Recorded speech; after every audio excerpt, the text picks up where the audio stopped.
Kabbalah is one of the most widely practiced forms of mysticism. Followers believe that decoding its ancient texts will reveal the answers to the greatest mysteries of life. In the 21st century, celebrities including Madonna and Britney Spears have taken up a modern interpretation of the practice.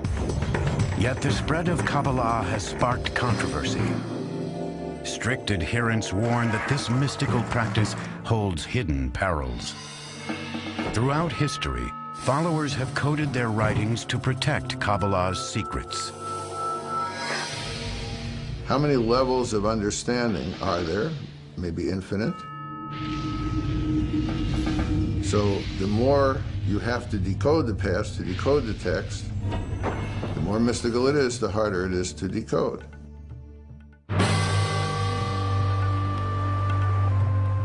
In Babylon, at the beginning of the 6th century BCE, a young Israelite named Ezekiel has a vision. As I looked, behold, a stormy wind came out of the north, and fire flashing forth continually. And in the midst of the fire, there was a throne. Sitting on the throne was a figure that looked like a man. Ezekiel believes he has peered into heaven and seen God seated on his throne. This vision captivates a group of Jewish mystics. They hope that by studying this image, they will one day see God for themselves and become one with the divine spirit. Jews who are seeking a mystical experience will try to reimagine what Ezekiel experienced. So it becomes the model for Jewish mystical ascent, really until the emergence of Kabbalah. In the 2nd century CE, the Roman Empire controls what is now Israel. Jews who practice their faith openly are either killed or forced into exile. It is during this time that many Jews turn to mysticism to help them understand God's will. Rabbi Shimon Bar Yochai is one of the men searching for answers. Rabbi Shimon was a great advocate of the people of Israel and taught that Israel has a special intimacy with God. And he fled from the Romans who sought to execute him because of anti-Roman statements he had made. According to Jewish texts, Bar Yochai hides from the Romans for 13 years in this cave in Pekayin, Israel.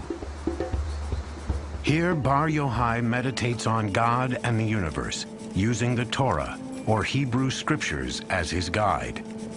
His unique methods and devout practice make him one of the first key figures in Kabbalah's history.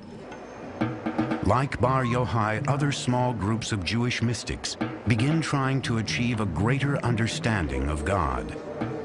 Since God wasn't coming to them, they were going to where God was. So they wanted some kind of experience of the divine. They used certain meditative techniques that worked them up into an autosuggestive hypnotic trance. Their activities are kept hidden. The mystics warn that this practice is too dangerous for average people to attempt. Ancient legends tell of novices being driven mad or even dying because they were unprepared for the powerful spiritual forces they had unleashed. If you're not pure enough, if you're not modest enough, then God might not accept you, then God might not let you go through that journey. Through meditation, the mystics believe they have achieved a vision of God like the one experienced by the prophet Ezekiel. In this vision, the entrance to heaven is blocked by a series of gates. The mystics must pass through them before reaching God. The entrances are also guarded by menacing angels who keep the unworthy from heaven. Before the mystics can advance, they have to learn the complicated names of the angels. Each name must then be repeated an exact number of times.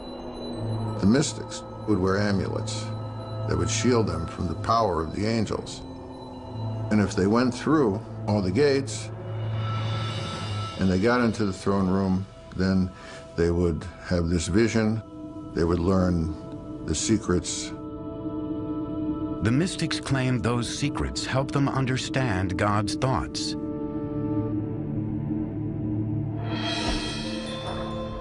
At roughly the same time, unknown mystics recorded a startling concept into an influential book. The text is called the Book of Creation, or the Sefer Yetzirah. It describes how God made the world by using the 22 letters of the Hebrew alphabet. God spoke and said, "Let there be light."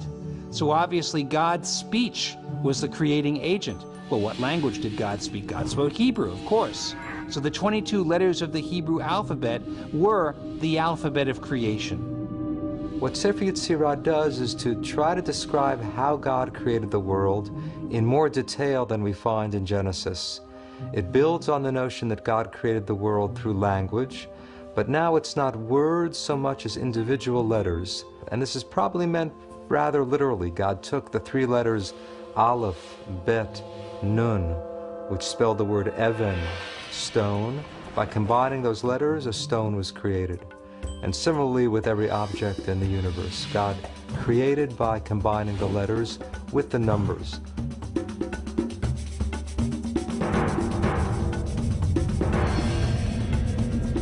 Rabbis believe the teaching of the Sefer Yetzirah are too powerful for ordinary people to experience, and the details of the book are kept hidden. These mystical revelations remain underground for hundreds of years. In the 11th century, the Crusades begin a new wave of anti-Jewish persecution as Christian armies try to reclaim the Holy Land from the Arabs. Fleeing from torture and execution, Jews scatter across Europe and the Middle East, taking their secret traditions into new territories. By the 13th century, the mystical teachings have spread to Jewish communities in what are now Germany, France, and Spain.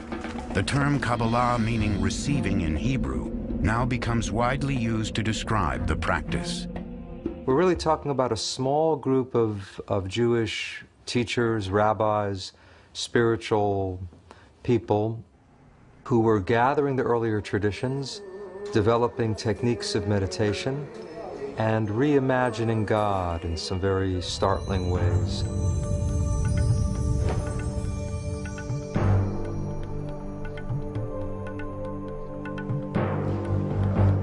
One of the most significant events in Kabbalah's history occurs around 1280, when a Spanish rabbi claims to discover yet another mysterious text.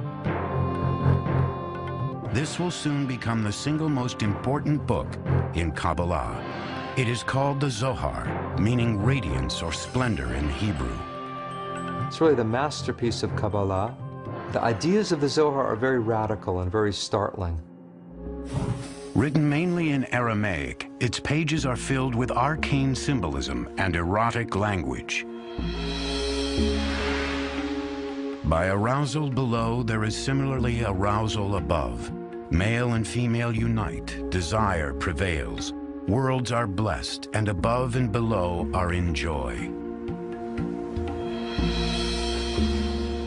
To this day, the author of the Zohar remains a mystery. Many Kabbalists believe that Rabbi Shimon Bar Yochai received divine inspiration to write the Zohar while living in a cave during the 2nd century. Others suspect that the manuscript was written 1,000 years later, possibly by a Spanish Kabbalist or even by a group of rabbis. It's in a way written by someone in Aramaic who didn't really know Aramaic that well. And you also strangely find words in medieval Portuguese and Spanish in the Zohar. So the question scholars have been wrestling with for a couple of hundred years now is, who wrote it and how did it come to be? But the greatest mystery of the Zohar lies within its mystical text. You have to work so hard to decipher it, and this is why it's so attractive, because of this beautiful game it plays with you of revealing and hiding. Decoding these complicated passages promises a greater understanding of God and his relationship with humans. The Zohar really sees the Bible as a secret code. Every event in the Zohar, every bit of narrative, every biblical law, is telling something not only about what happens on earth, but about God's inner being. Kabbalists believe that if they can successfully decode the Zohar, they will unlock the mysteries of both heaven and earth.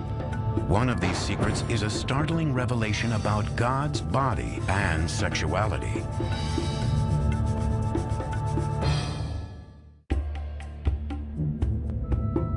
By the 13th century, Kabbalah had spread throughout Europe and the Middle East. Yet even as the number of Jews studying Kabbalah grew, their secrets remained closely guarded. Ever since, scholars have been searching for ways to unravel these secrets. In Berkeley, California, Daniel Matt works surrounded by these copies of the Zohar, the most revered and mysterious manuscript in Kabbalah. His bookcase is filled with versions and commentaries in Aramaic, Hebrew, English, and French. They come from libraries around the world. He hopes to complete the first English translation of the Zohar based on original Aramaic texts. This ambitious work is the latest attempt to understand a book that has perplexed scholars for over 700 years. I don't want to ruin the mystery or the strange, cryptic quality of the Zohar, but I'm trying to make it accessible to a contemporary reader. The Zohar is perhaps the most difficult Jewish text to translate. Most of its roughly 2,000 pages are in Aramaic, an arcane language that may have been used to further complicate the decoding process. On the surface, the Zohar is a novel which follows Rabbi Shimon Bar Yochai and a group of rabbis on a journey through what is now Israel. They wander through the hills of Galilee, sharing their secret teachings, sometimes running into strange characters on the road. Kabbalists believe that the narrative holds clues that can explain hidden meanings in the Torah or Hebrew scriptures. Several examples can be found by re-examining the book of Genesis. Here, the Zohar overturns the traditional account that God expelled Adam and Eve from the Garden of Eden. The Zohar's interpretation illustrates a revolutionary belief that humans can direct God. But the Zohar asks a very radical question. It says, who kicked whom out of the garden? And the Zohar actually teaches Adam expelled God from the garden. It's as if we're still in the garden, but we don't realize it because we've expelled God. We've lost touch with the spiritual dimension. And the challenge is to regain some awareness, some intimacy with the divine. The further Kabbalists delve into the Zohar, the more cryptic the words become. It has a very rich symbolic system.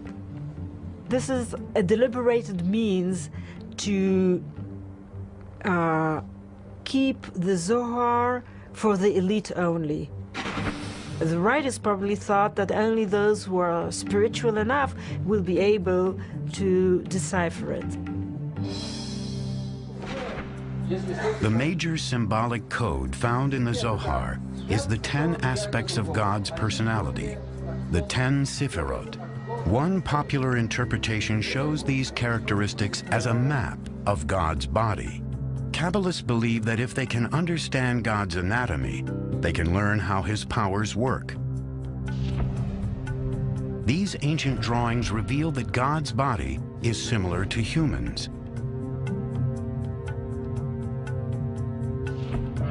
The top symbolizes God's head, which is the source of will, wisdom, and understanding.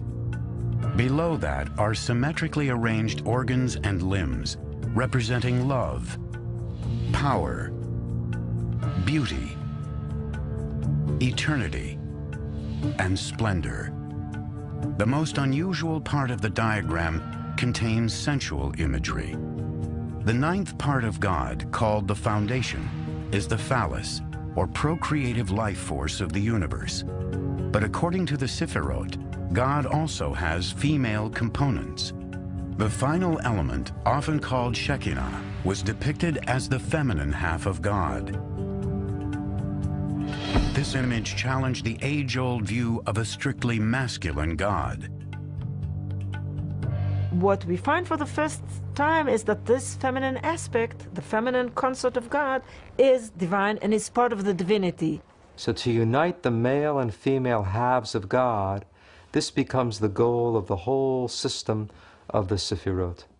And the Zohar describes that union in very graphic terms. There really is a romance within God and a sexual union, and that's a striking element of the Zohar, probably led to its wide appeal in some ways. This complicated system supported the Kabbalist teaching that humans affect God. Students of the Zohar believe that human actions unite these masculine and feminine parts of God. How are the two halves of God united? Through human virtue, through loving one's neighbor, through helping the poor, through observing the Sabbath, through various interpersonal and ritual commandments. One brings together these two halves of God. You might say that this is how we actualize the divine potential in the world.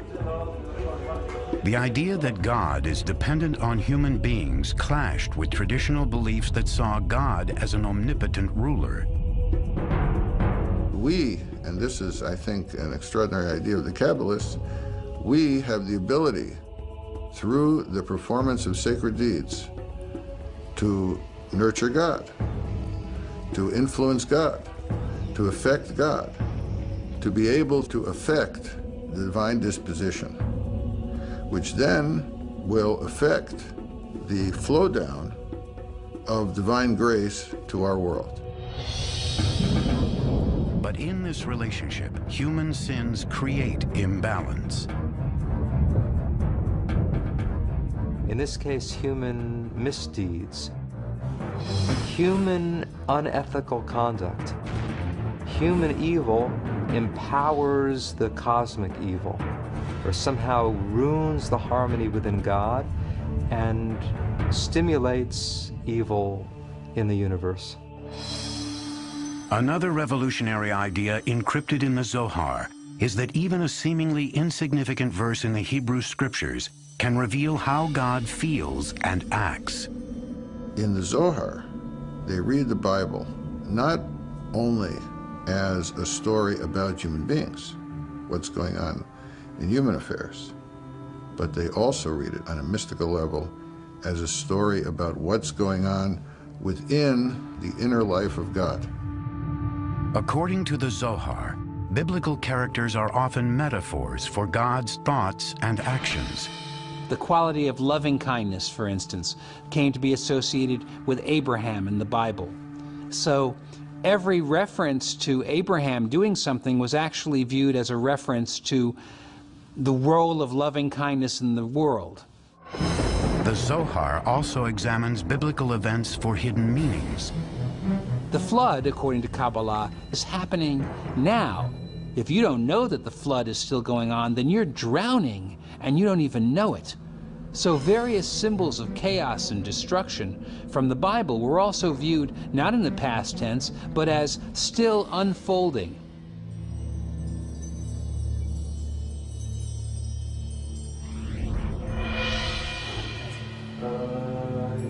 While mystics continued to explore the mysteries of the Zohar, another 13th century Spanish Kabbalist was devising a new method for uniting with God. Abraham Abulafia's technique involved intense meditation and yoga-like movements. His followers would use certain hand and head movements to concentrate on the Bible's Hebrew letters. The most ancient idea is that God has multiple names, and these names have power. Abulafia wanted to have a reading of the Bible, according to which the entire Bible speaks solely about God. by transforming the normal Hebrew nouns and verbs into divine names. One of the divine names Abulafia used was the 72-letter name taken from 3 verses in Exodus. When the letters in the verses were combined according to Abulafia's instructions, they spelled one of God's secret names. Through intense meditation on these letters, Abulafia believed the human mind and God's mind would then unite. Some Kabbalists claim that Moses meditated on this name in order to part the Red Sea.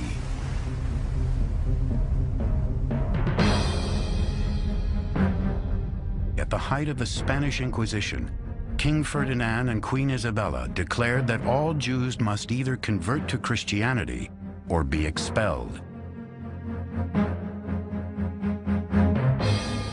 During 1492, over 100,000 Jews fled Spain. Once again, religious persecution influenced the spread of Kabbalah's teachings. A century later, many Kabbalists would use their techniques to call forth the promised Messiah.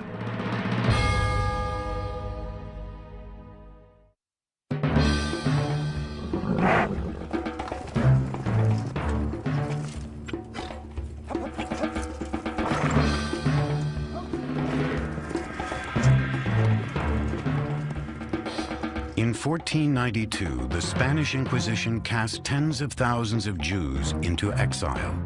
Many fled to the Holy Land. 90 miles north of Jerusalem, in the Galilee region, Jewish mystics known as Kabbalists settled in the town of Safed. A number of Kabbalists were attracted to Galilee, partly because Rabbi Shimon Bar Yochai, the hero of the Zohar, had wandered around the Galilee.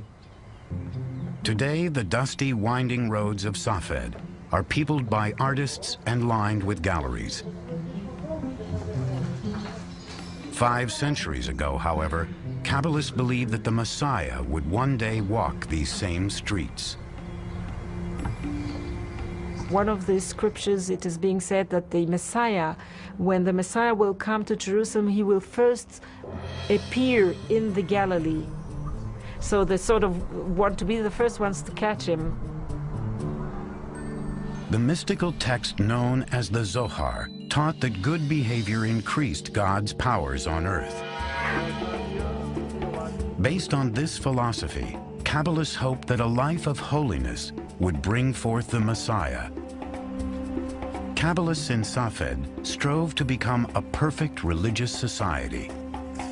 The feeling was that people have to help God bring the Messiah. They have to be pure enough.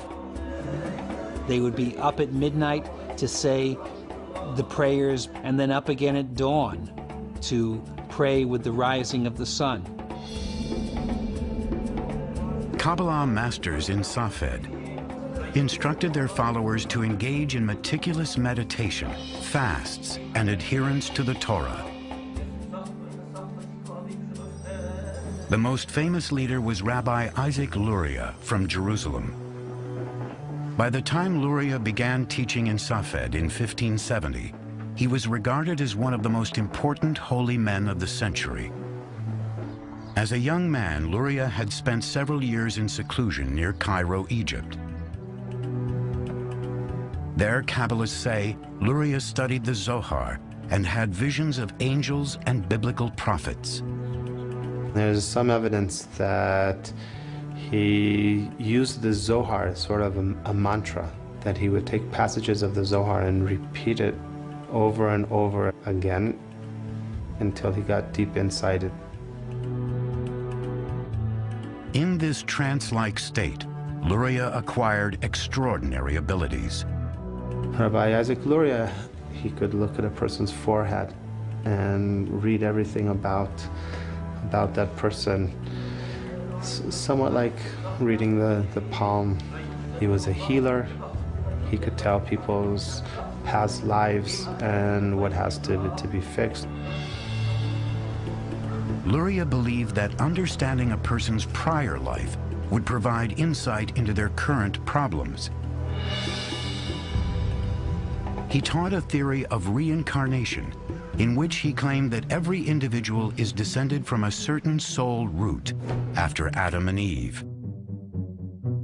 You're descended from either Cain or Abel, or you're descended from the three sons of Noah, Shem, Ham, and Japhet. So you have at least 5 options, if not more, of a basic soul root, and that soul root determines your essential nature.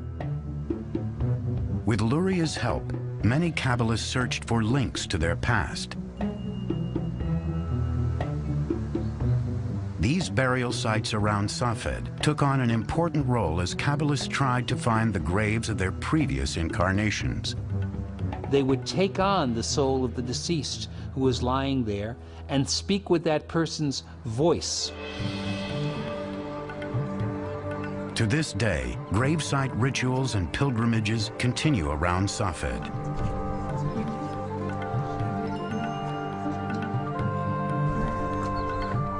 Here, followers gather at the tomb of Rabbi Shimon Bar Yochai.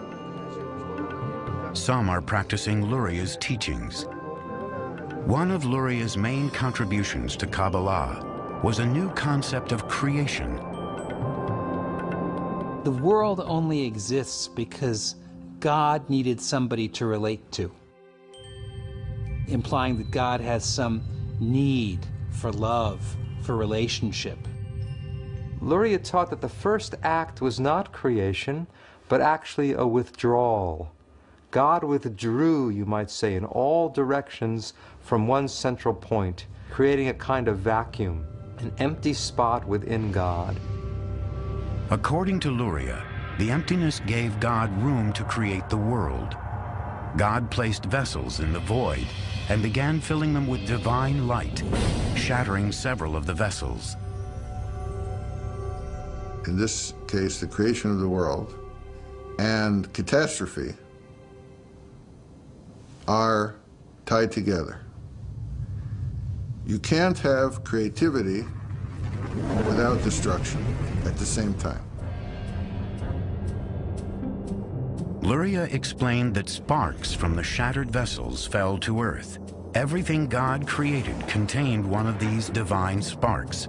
According to Luria, humans can reunite these fragments of divine spirit with God through good works. Our deeds can repair the upper world. And when all of those sparks are restored, then you have messianic redemption. In 1572, when Isaac Luria died of the plague, many Kabbalists feared his death was a punishment for revealing forbidden secrets. It's a blow to the expectations of redemption. After Safed sort of fades away gradually until the end of the century.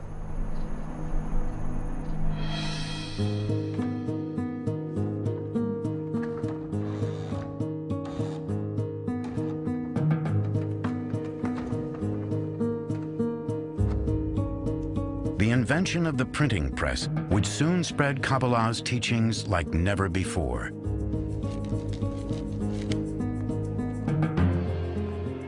By the time of Luria's death, bound copies of the Zohar, as well as manuscripts written in Safed, were available to the public. Kabbalah seemed to have finally come out of hiding. By the 16th century, Kabbalah's mystical ideas had reached much of the Jewish world. Followers practiced throughout Europe, North Africa, and the Middle East. In the coming century, Kabbalah would spread like religious wildfire, but in the wrong hands, its teachings would have disastrous repercussions.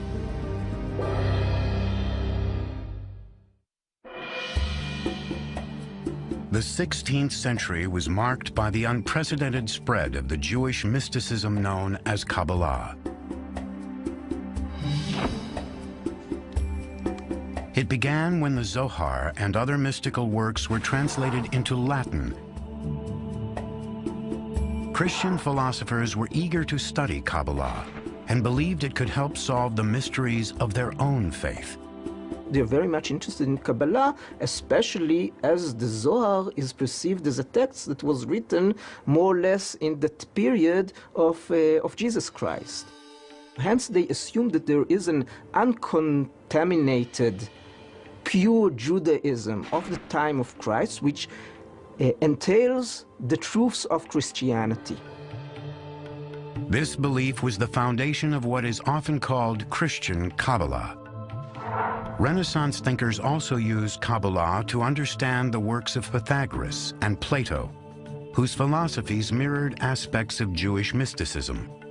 Some scholars claim philosopher Gottfried Leibniz, who invented calculus, and even Isaac Newton studied Kabbalistic ideas. I wouldn't assume that modern science is based on Kabbalah, but certainly the people who created modern science and modern philosophy, there was an interest in Kabbalah. Meanwhile, Kabbalah was also being studied by two men who would unknowingly spark one of the greatest catastrophes in Kabbalah's history. Shabbatai Zvi was born in what is now Izmir, Turkey in 1626. As a young man, Zvi suffered from recurring nightmares about demonic attacks and turned to the Zohar for answers. Shabbatai Zvi was apparently a very gifted but very troubled young man who had reached a crisis by the age of 40. Scholars now believe Zvi experienced alternating states of deep depression and manic euphoria. The climax came when he staged a mock marriage between himself and a Torah scroll. It was the nature of his affliction to periodically violate the commandments publicly and be thrown out of a community on a wave of scandal. Banished by several Jewish communities in the Ottoman Empire, Zvi fled to Jerusalem, where he wandered through the streets reciting Kabbalistic chants. In 1665, Zvi met Nathan of Gaza, a young man studying Kabbalah. The two spent several weeks together traveling through what is now Israel. In time, Nathan became convinced that Zvi was the Messiah. Nathan proclaimed that the Messiah had appeared. The good news traveled from synagogue to synagogue in the Ottoman Empire and then in Europe. By 1666, the entire Jewish world was captivated by the coming of the Messiah.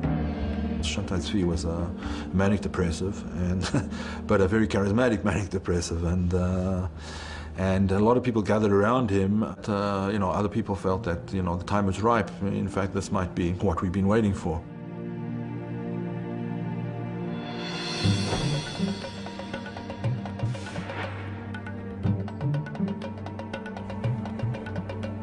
In early 1666, Ottoman soldiers arrested Zvi and brought him to the Sultan's palace in what is now Turkey. The Sultan sentenced Zvi to death for creating a public frenzy. The Turkish Sultan gave him an offer you can't refuse, namely, convert to Islam or I'll cut your head off, because if you are the Messiah and I cut your head off, you'll be able to put it back. Now, if Shabbatai Zvi had been willing to have been martyred, this might have created another phenomenon such as Jesus. Here's the Messiah dying for his faith. But Shabbatai Zvi took the easy way out and converted to Islam. When Zvi emerged from the palace a Muslim, a handful of supporters followed his example and converted to Islam. But the vast majority of Jews were outraged. Jews accused Kabbalists of heresy and blamed Kabbalah for leading them astray. I would say that one of the major effects he had was convincing people that mysticism was bad stuff, that mysticism was dangerous, that mysticism led to all kinds of terrible things. It's at that point that you have the restrictions really put into place more severely about who should study Kabbalah and how widely it could be spread. A few Kabbalistic circles continued to thrive in Eastern Europe, including a group whose practice became known as Hasidism. A rabbi and mystic called the Baal Shem Tov, or Master of the Good Name, became the leader of the Hasidic movement at the beginning of the 18th century. The Baal Shem Tov unified other mystical circles who were operating under the radar, as it were. While early Kabbalah had been reserved for a select few, Hasidism took elements of Kabbalah and made them accessible to ordinary people. Contrary to the strict meditation and study of early Kabbalah, Hasidism emphasized celebrating God in everyday life. Hasidism also encouraged a more open exchange of Kabbalistic ideas. There's a democratic impulse in Hasidism. Anyone can serve God, anyone is beloved of God, if one discovers the spark. So this idea of the hidden sparks, which had appeared in Kabbalah, now it becomes a technique of finding God in the world. While the larger Jewish population continued to shun mysticism, Hasidic Jews preserved Kabbalah's traditions throughout the 1800s. Today, Kabbalah has taken on an entirely new appearance in the City of Angels. Some scholars believe this trend is precisely what early practitioners had feared most, that Kabbalah would fall into the hands of the spiritually unprepared.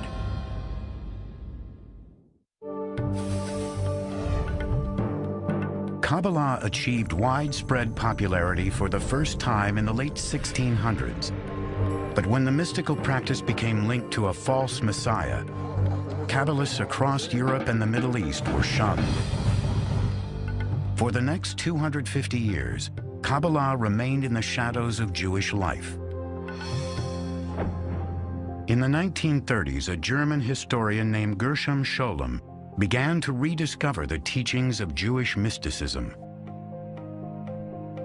He spent many, many years traveling through the libraries of Europe and cataloging and reading these manuscripts, some of which had simply not been opened for decades or in some cases centuries. You could say that he made this material accessible to the Western world. As Hitler's Third Reich spread terror throughout Europe, Jews found themselves struggling to understand the persecution, torture, and murder faced by their people. Kabbalah's belief that evil deeds could throw the universe out of balance was tragically underscored by the Holocaust.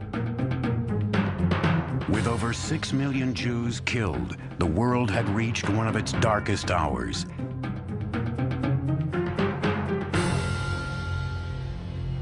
Yet Jews and Kabbalists were also hopeful that the world could be repaired. At times of crisis, at times of suffering, when people are trying to satisfy their own need for order and meaning and fulfillment, mysticism can provide some of the answer to that.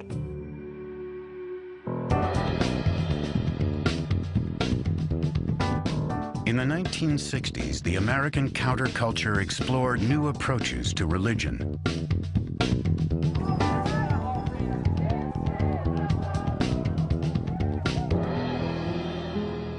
One of those spiritual seekers was Philip Berg, a rabbi from New York. In the late 1960s, Berg traveled to Israel, where he delved into Kabbalah's teachings. Berg soon devoted himself to studying the ancient practice. His goal was to share Kabbalah with the masses. He reshapes it by presenting it in a way that someone who's not versed in Kabbalistic text and doesn't know much even about Judaism can understand these ideas and apply them for his way of life. Berg's simplified interpretation of Kabbalah spread quickly. At the beginning of the 1970s, Berg opened his first Kabbalah center in Tel Aviv. During the 1980s, Philip Berg and his family constructed a Kabbalah empire based here in Los Angeles. Today, what is known as the Kabbalah Center has several million followers and operates branches in nearly 100 cities, making it the largest Kabbalistic organization in the world.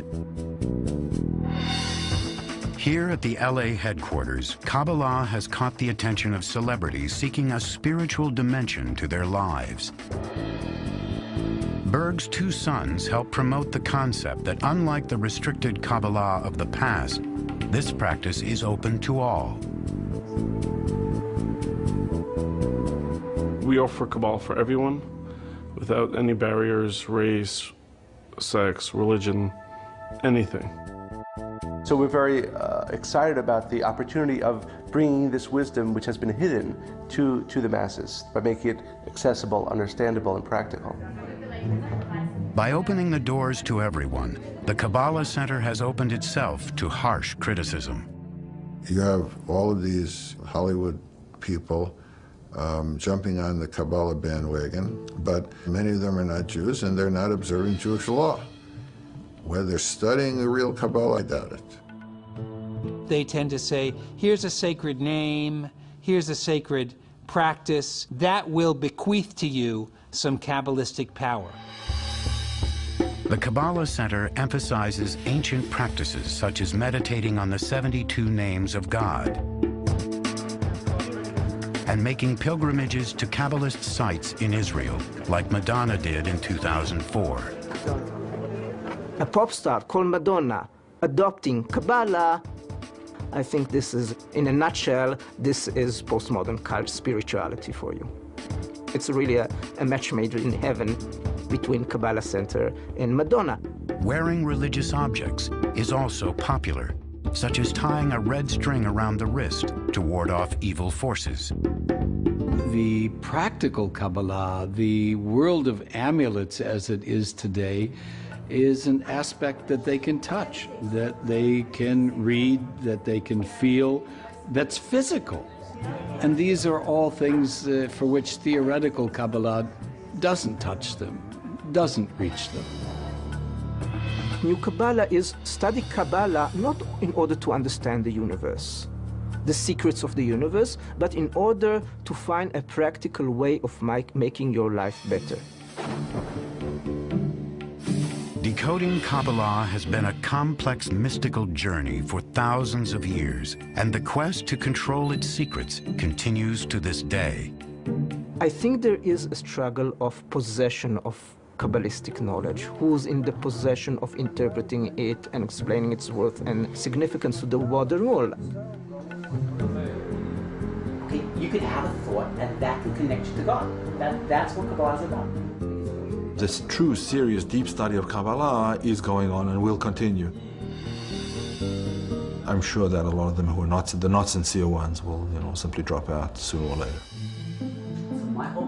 Many followers say that even with absolute dedication, it is impossible to discover all the hidden meanings within Kabbalah. But there's another whole level that the Kabbalists say. There's so many layers and levels of Kabbalah that you could take your whole life and you're still not going to finish learning the universe of Kabbalah. This ancient mystical wisdom will no doubt continue to reveal new mysteries to the modern world.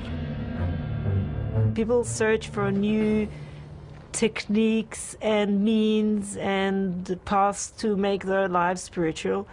So I think as long as there will be humanity, there will be mysticism. It's something very ancient and something very immediate and contemporary at the same time. And I think that's what makes Kabbalah so intriguing, is that it's both new and ancient. There's questioning, why are we here in the world? There's questioning about the nature of God. And Kabbalah does promote and try to answer those questions.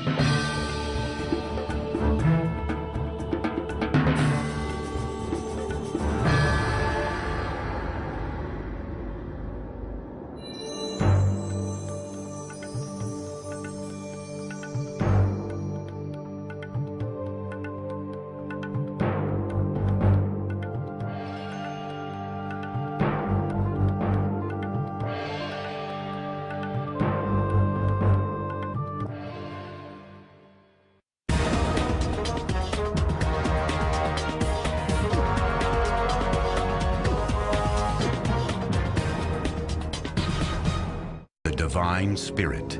Jews who are seeking a mystical experience will try to reimagine what Ezekiel experienced. So it becomes the model for Jewish mystical ascent, really until the emergence of Kabbalah. In the 2nd century CE, the Roman Empire controls what is now Israel. Jews who practice their faith openly are either killed or forced into exile.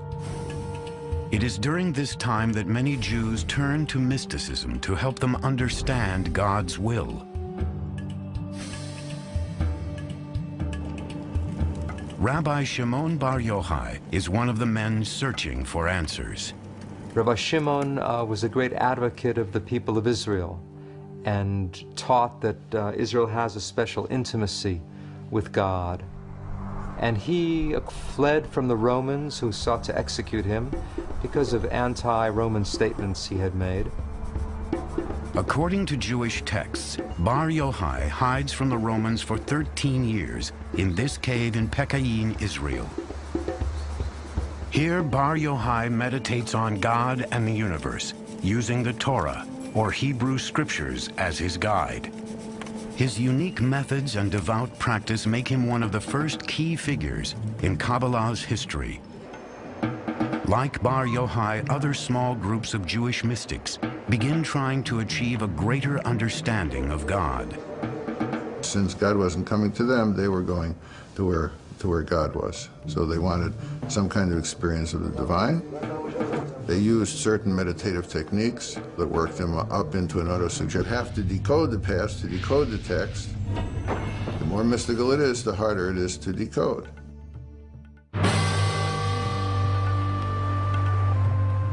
In Babylon, at the beginning of the 6th century BCE, a young Israelite named Ezekiel has a vision. As I looked, behold, a stormy wind came out of the north, and fire flashing forth continually. And in the midst of the fire, there was a throne. Sitting on the throne was a figure that looked like a man. Ezekiel believes he has peered into heaven and seen God seated on his throne. This vision captivates a group of Jewish mystics. They hope that by studying this image, they will one day see God for themselves and become one with the hypnotic trance. Their activities are kept hidden. The mystics warn that this practice is too dangerous for average people to attempt. Ancient legends tell of novices being driven mad or even dying because they were unprepared for the powerful spiritual forces they had unleashed. If you're not pure enough, if you're not modest enough, then God might not accept you, then God might not let you go through that journey. Through meditation, the mystics believe they have achieved a vision of God like the one experienced by the prophet Ezekiel. In this vision, the entrance to heaven is blocked by a series of gates. The mystics must pass through them before reaching God. The entrances are all